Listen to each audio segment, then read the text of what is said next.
चलिए all right, start करते हैं। गुलाम वंश के एक बहुत ही खतरनाक और कह सकते हैं कि क्रूर शासक गयासुद्दीन बलबन को, जिनका कार्यकाल कहाँ तक रहा है, 1266 से 1286 के बीच में रहा है। और एक ऐसा सुल्तान जिसने अपनी सर्वोच्चता स्थापित की। गुलाम वंश का सबसे एक तरीके से शक्तिशाली शासक बोल सकते हैं, जिसने नासरुद्दीन के बाद कहीं ना कहीं पूरी सत्ता अपने हाथों में रखी। और 20 साल तक पूरा कहीं ना कहीं अपने क्षेत्र में काफी कम विद्रोह हुए।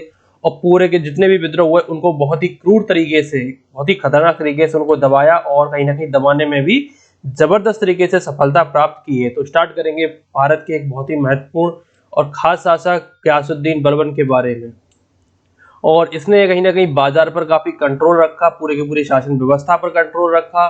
हर एक पहलू पर चर्चा करेंगे, किस प्रकार का इसका शासन था, किस प्रकार का इसका राजस्व सिद्धांत था, किस प्रकार की इसने व्यवस्थाएं की, दीवाने अर्ज क्या है वगैरह सब चीजों के बारे में विस्तार पूर्वक चर्चा हम करने वाले हैं।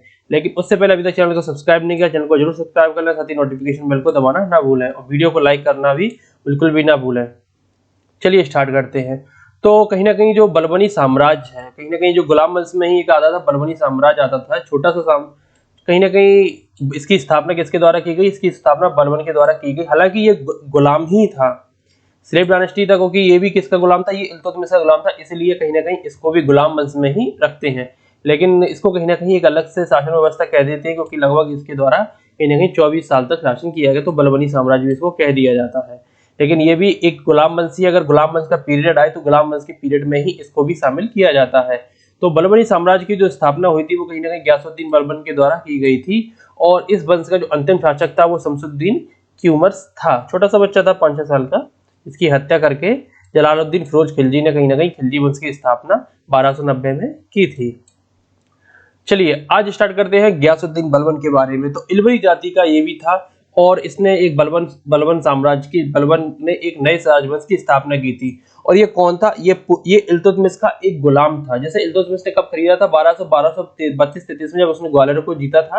और इसके उपरांत कहीं ना कहीं इसने बलबन को कहीं ना कहीं गुलाम के रूप में खरीद लिया था। लेकिन गजब का इसके अंदर कॉन्फिडेंस था, गजब की इसकी ऑडिटल स्किल थी, और गजब का कहीं ना कहीं ये बंदा था। और कहीं ना कहीं जल्दी ही ये कहीं ना कहीं जो इल्तुतमिश ने तुर्कान चहलगानी या चालीसा का गठन किया था, उसका ये प्रमुख सदस्य बन गया। और कहीं ना कहीं जबरदस्त तरीके से इसने कहीं ना कहीं पूरे के पूरे सत्ता पर कहीं ना कहीं एक अपनी तरफ एक कहीं ना कहीं सब लोगों को खींच लिया। और किसी भी गुलाम का तुर्कान चहलगानी मतलब एक महत्वपूर्ण सदस्य, 40 लोगों का जो सदस्य ग्रुप होता था उसका जब सदस्य बन जाए तो वो अपने आप में एक महत्वपूर्ण पद हो जाता था। और इल्तुतमिश के टाइम पर तो फिर भी कम शक्तिशाली था, लेकिन जैसे ही रजिया का शासनकाल आया और इल्तुतमिश की शक्तियां लगभग काफी ज्यादा तेजी से बढ़ती चली गईं, और नासरुद्दीन के समय में तो ये अपने चरम पर ही पहुंच गया। कहते हैं कि नासरुद्दीन की जितनी भी चीजें थी सबकी सब राजमहल वगैरह में सब में ही रहता था, और नासरुद्दीन को कहीं ना कहीं एक गुलाम की तरह अपना जीवन यापन, कहते थे कि कुरान की जो आयतें होती उनकी नकल कर करके जो ये बेचता था, और कहीं ना कहीं जो टोकरियां होती है उनको सिल करके अपना जीवन यापन करता था। और सारी शक्ति कहीं ना कहीं किसके पास चली गई? बलबन के पास जा चुकी थी।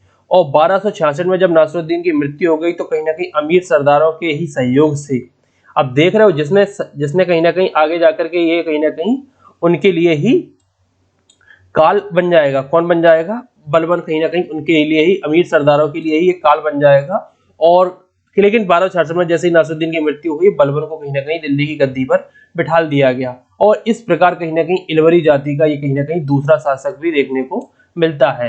बलबन कहीं ना कहीं जातीय श्रेष्ठता में विश्वास रखता था। वह अपने आप को उच्च जाति का समझता था और निम्न जाति के लोगों से काफी ज्यादा नफरत करता था।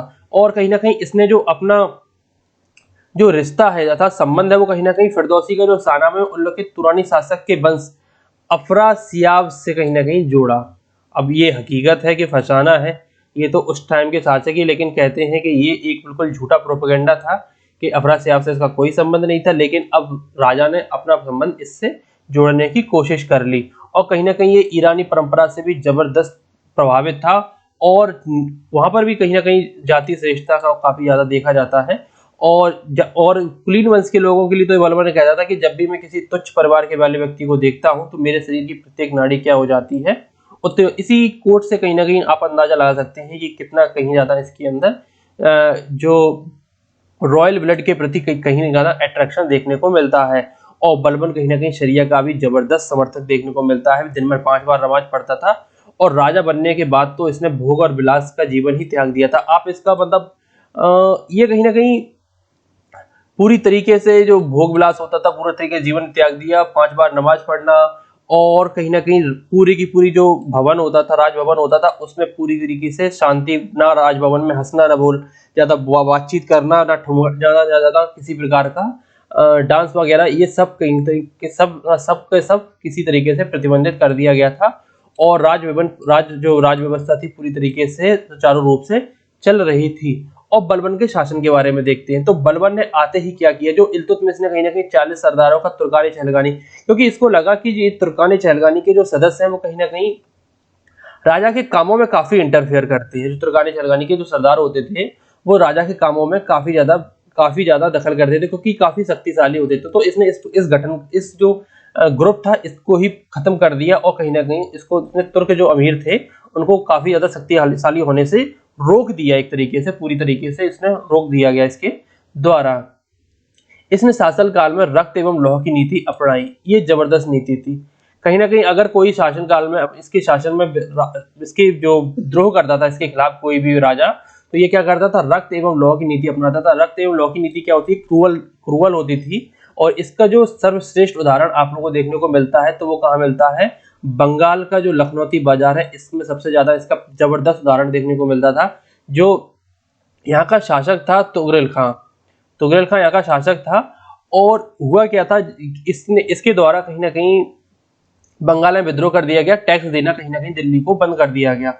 तो इसने क्या किया, अयोध्या के राजा को भेजा और अयोध्या के राजा कहीं ना कहीं फेल हो गया और वो वापस लौट के आ गया। तो उसने अयोध्या के चौराहे पर उसका सिर काट करके लटकवा दिया और फिर खुद गया इस विद्रोह को दबाने के लिए। और जैसे ही ये दिल्ली से चला, तुगरेल खां ने बंगाल छोड़ दिया और बंगाल से भाग गया। लेकिन जैसे ही बलबन तो बंगाल पहुंचता है, ये पूरी तरीके से कहीं ना कहीं हर इसके जो साथी थे, तुगरेल खां था, सबको कहीं ना कहीं लखनौती के बाजार में लाया जाता है और तख्तों पर लटाया जाता है। और कहीं ना कहीं पूरी तरीके से सिर कलम वगैरह पूरी की पूरी बॉडी को छत विछत करके, मतलब एक तरीके से पूरा का पूरा लखनौती का बाजार रक्त रंजित हो जाता है। ये थी कहीं ना कहीं इसकी रक्त एवं लौह की नीति।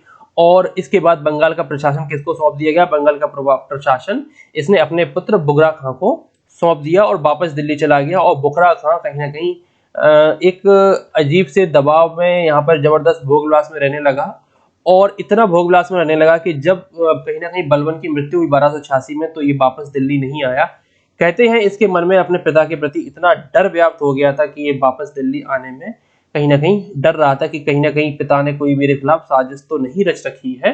और ये कहते हैं कि बुगरा खां वापस फिर कभी भी दिल्ली नहीं गया, वो है बंगाल में ही खत्म हो गया। और बंगाल के अलावा कहीं ना कहीं जो बलबन ने कहीं ना कहीं मेवातियों में और कहीं ना कहीं पंजाब में भी शांति स्थापित करी। इस प्रकार कहीं ना कहीं कह सकते हैं कि बलबन की रक्त एवं लौह की नीति सफल थी। और सारी कहीं ना कहीं शक्तियों को समेत करने के बाद इसने भव्य उपाधि जिल्ले लाई की उपाधि को धारण भी कर लिया। इसने क्या किया, सबसे ज्यादा अभी तक इसके शासनकाल में तुर्की प्रभाव काफी ज्यादा देखने को मिलता। तो इसको कम करने के लिए इसने ईरानी परंपरा सिजदा एवं पैबोस की परंपरा शुरुआत की। सिजदा एवं पैबोस क्या था, सिजदा होता था कि राजा को आकर के दंडवत प्रणाम करना, और पैबोस होता था कि कहीं ना कहीं पैबोस होता था कि पास में आकर के राजा के जो पैर होता था उसके अंगूठे को चूमना कहीं ना कहीं पैबोस कहलाता था। तो ये दोनों परंपरा इसने स्थापित करी। और साथ ही पारसी रीति रिवाज पर आधारित नवरोज का त्योहार भी इसने मनाना कहीं ना कहीं अपने राजभवन में स्टार्ट किया। बलबन का अपना महल ईरानी परंपरा से पूरी तरीके से सजा हुआ था और ये कहीं ना कहीं इस प्रकार की सोच सजावट को भी काफी ज्यादा महत्व बलबन के द्वारा दिया जाता रहा है। और अब बात करते हैं सैन्य व्यवस्था और मंगोल आक्रमण के बारे में। तो भारत के जो उत्तर पश्चिम एरिया है उसमें काफी ज्यादा मंगोल आक्रमण का खतरा हमेशा ही बना रहा है। हमेशा कहीं ना कहीं जब भी भारत पर आक्रमण हुआ है उत्तर पश्चिम सीमा से ही, जो कि वर्तमान में पाकिस्तान और अफगानिस्तान की देखने को मिलती है, वहां से ही हमेशा हिंदू कुश पर्वत के द्वारा ही आक्रमण कहीं ना कहीं देखने को मिला है। और मंगोल आक्रमण का खतरा तो निरंतर ही बना था। इस खतरे को कहीं ना कहीं खत्म करने के लिए बलबन ने एक सुनियोजित नीति बनाई और उसने सीमा पर किलों की एक नई तार बनवाई।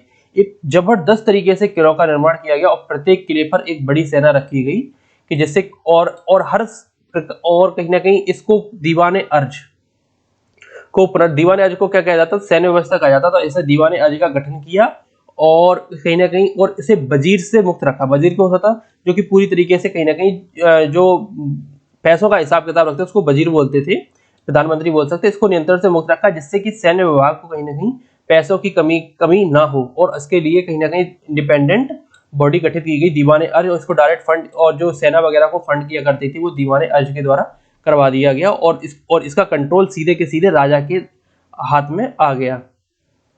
और कहीं ना कहीं जब ये तार बनवाए तो कहीं ना कहीं कुछ वर्षों के बाद पूरा क्षेत्र दो भागों में इसने फिर आगे जाकर के क्या किया इसने कि पूरा का पूरा क्षेत्र कहीं ना कहीं एक राजा के हाथों में कहीं ना कहीं देने से समस्या आ रही थी। उसने पूरे क्षेत्र को दो भागों में बांट दिया और कहीं ना कहीं एक क्षेत्र जो लाहौर, मुल्तान और दियालपुर का था वो अपने शहजादा मोहम्मद को दे दिया और दूसरा क्षेत्र सुमन, समाना, उच्च और बुगरा खां को दे दिया गया, जिसे बाद में कहीं ना कहीं वो उसने कहाँ भेज दिया, इस क्षेत्र को हटा करके, और वो पूरा क्षेत्र फिर मोहम्मद के हाथ में फिर से आ गया।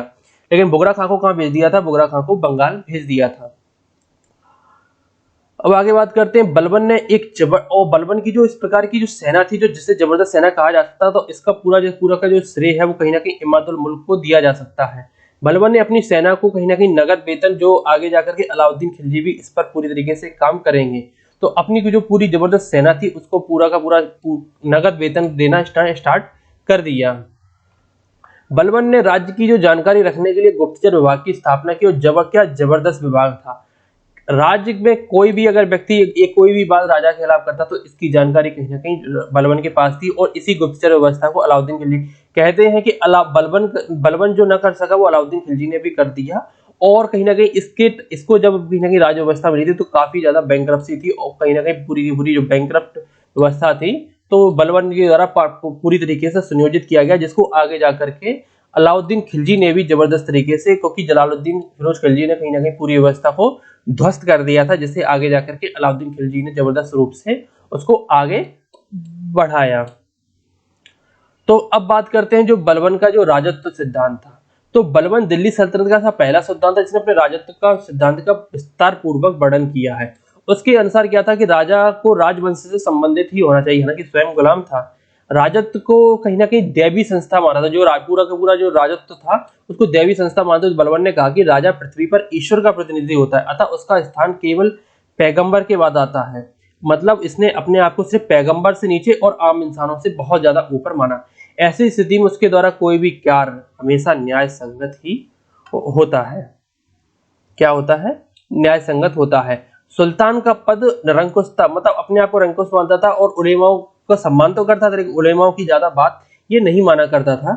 बलबन के अनुसार दरबार का भव्य एवं दिखावटी और मान मर्यादा का होना आवश्यक है। बलबन का जो दरबार था वो पूरी तरीके से फारसी परंपराओं से सजाया गया था। उसने ईरानी प्रथा नौरोज को प्रारंभ किया था। अब बलबन के पतन के बारे में बात करते हैं, जो कि एक काफी दुखद घटना है। 1286 में क्या हुआ था कि जैसे ही इसका पुत्र मोहम्मद कहीं ना कहीं अचानक से एक बहुत जबरदस्त मंगोल सेना से घिर गया और इसकी मृत्यु हो गई। और मोहम्मद और इसकी क्योंकि कहीं ना कहीं मोहम्मद को ही बलबन अपना उत्तराधिकारी नियुक्त कर चुका था, लेकिन इस मोहम्मद की मृत्यु के बाद बलबन को इतना जबरदस्त आघात लगा कि उसका निधन फिर जल्द ही उसका निधन हो गया। और उसने अपने मृत्यु से पूर्व कहीं ना कहीं बुगरा खां को बुलाने की बहुत प्रयास की, लेकिन बुगरा खां डर से कह लो, भोग विलास से कह लो, किसी भी वजह से वो कहीं ना कहीं वापस दिल्ली नहीं आया, वो अपने बंगाल में ही खुश रहा। और बलबन ने आखिरकार अपने जो मोहम्मद का पुत्र था आगे जाकर के बलबन ने कैसू खरो को कहीं ना कहीं गद्दी दे दी और कैसू खरो के बाद कहीं ना कहीं फिर इस प्रकार से सारे के सारे हत्याएं होती रहीं। और 1290 में जाकर के किसके द्वारा 1290 में खिलजी वंश की स्थापना कर दी गई फिरोज शाह खिलजी के द्वारा। और कहते हैं विख्यात कवि जो तो अमीर खुसरो, जिन्होंने लगभग 8 सुल्तानों का शासनकाल देखा, तो और इनके थे निजामुद्दीन औलिया भी इनके गुरु थे। तो इन्होंने लगभग 8 सुल्तानों का शासनकाल देखा और कहते हैं कि इनका जो राज्यकाल शुरू हुआ है वो बलबन के पुत्र मोहम्मद के दरबार में शुरू हुआ था। और जब बलबन ने कहीं ना कहीं मंगोल सेना को पराजित करके अमीर खुसरो को आजाद कराया, तो उन्होंने अपने दरबार में भी बलबन ने अमीर खुसरो को अपने दरबार में भी संरक्षण दिया था। एक जबरदस्त घटना देखने को मिलती है जब वो कहीं ना कहीं मोहम्मद अचानक से की मृत्यु हो गई, जब वो उसे राज दरबार में लाया गया तो उस टाइम पे जो बलवंत था वो कहीं ना कहीं पूरे के पूरे राज दरबार को संबोधित कर रहा था। तो इसके द्वारा कहीं ना कहीं जब इसे लाया गया तो बिल्कुल भी रोया नहीं, राजभवन में जाकर के भले ही रोया लेकिन राज दरबार में उसके आंख से एक आंसू निकला, और वो उसी प्रकार से, क्योंकि बलवन के द्वारा जो राज व्यवस्था में जो नियम बनाए गए थे वो न केवल उनको पालन सख्ती से करवाता था बल्कि सख्ती से उनका पालन स्वयं भी किया करता था। तो ये था कहीं ना कहीं राजा का गयासुद्दीन बलबन का पूरा एक लेक्चर, और बलबन के द्वारा कहीं ना कहीं कहे गए 3 कथन भी अपने आप में काफी ज्यादा जो उनका राजत्व का सिद्धांत था बलबन का, उसको डिनोट करते हैं। राजा के द्वारा ये 4 कथन कहे गए थे जो कोट के रूप में आज भी हैं, कि जो राजा का हृदय होता है वो ईश्वर की कृपा का विशेष कोष है और समस्त मानव जाति उसके समान कोई दूसरा नहीं होता है। एक अनुग्रही राजा सदा ईश्वर के संरक्षण के छत्र में रहित होता है। राजा को इस प्रकार जीवन व्यतीत करना चाहिए कि मुसलमान, क्योंकि मुसलमान उस टाइम पे कल्चर काफी हावी था और कहीं ना कहीं ये मुसलमानों का ही राजा, हालांकि हिंदू का राजा भी था, न्याय सबको देने का कार्य किया करता था, लेकिन कहीं ना कहीं मुसलमान था, तो व्यतीत करना चाहिए कि मुसलमान उसके प्रत्येक कार्य, शब्द और क्रियाकलाप को मान्यता दें और क्या करें, उसकी प्रशंसा करें। प्रशंसा का बहुत भूखा कहते हैं कि ये इस प्रकार कहीं ना कहीं अपनी बुराई नहीं सुन सकता था। और इसके द्वारा कहा गया एक काफी कंट्रोवर्शियल स्टेटमेंट, जब मैं किसी तुच्छ परिवार के व्यक्ति को देखता हूं तो मेरे शरीर के प्रत्येक नाड़ी क्रोध से उत्तेजित हो जाती है। तो इसके द्वारा ये भी कहा जा सकता है कि इसके शासनकाल में कोई भी व्यक्ति तुच्छ नहीं था। तो this is the end of the video. I hope ये लेक्चर आपको पसंद आया होगा। This is Gopal Tiwari signing off. मिलते हैं अगले किसी बहुत ही जबरदस्त इंटरेस्टिंग टॉपिक के साथ में। जलालुद्दीन खिलजी और अलाउद्दीन खिलजी के बारे में आगे जाकर के हम खिलजी वंश के बारे में देखने वाले हैं। तो सबसे पहले जलालुद्दीन खिलजी को देखेंगे, फिर अलाउद्दीन खिलजी को देखेंगे, और उसमें कहीं ना कहीं रानी पद्मावती की भी कहानी आप लोगों को सुनने को मिलेगी। चलिए, धन्यवाद।